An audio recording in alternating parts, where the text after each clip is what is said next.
আচ্ছা, এই বৈষ্ণবরা এর তার ছোঁয়া খায় না কেন?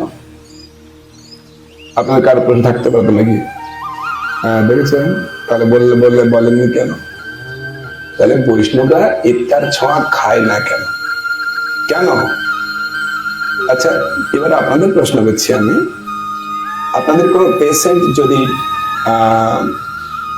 কোন হসপিটালে বা অপারেশন হওয়ার জন্য যায়, তো আপনার পেশেন্টকে ডাক্তার কি খালি হাতে অপারেশন করে? গ্লাভস পরে থাকে।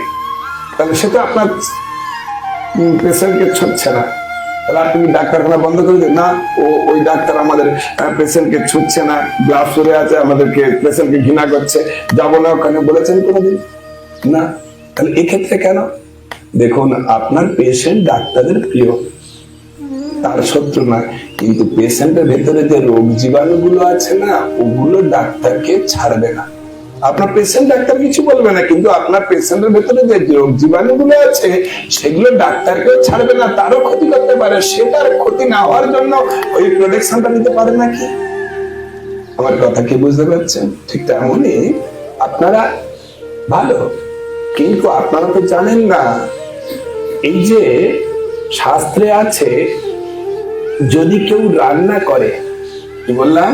যদি কেউ রান্না করে, যিনি রান্না করলেন অন্ন, তার পাপের ফলটা যিনি খাবেন তার হাত নিতে হবে। তাহলে আপনি তো জানেন না, কারো স্পর্শ করলে তার কর্মফলটা এর এসে আর এর ভজনটাকে নষ্ট করে দেবে। এতদিন ধরে ভগবত ভক্তির যে বিকাশ হয়েছিল, কারো হাতের ছোঁয়া খেয়ে তার ভজনটা নষ্ট হয়ে যাবে, সেটা কি সে প্রোটেকশন করতে পারে না? আপনি যদি গাছ বাসান বেড়া দিতে পারেন, আর এত জন্ম জন্ম ধরে এর ভগবত ভক্তির একটু বিকাশ হয়েছে, সেটাকে রক্ষা করার জন্য যদি সে প্রোটেকশনের কোনো ব্যবস্থা নেয়, সেটা কি তার অন্যায় হবে?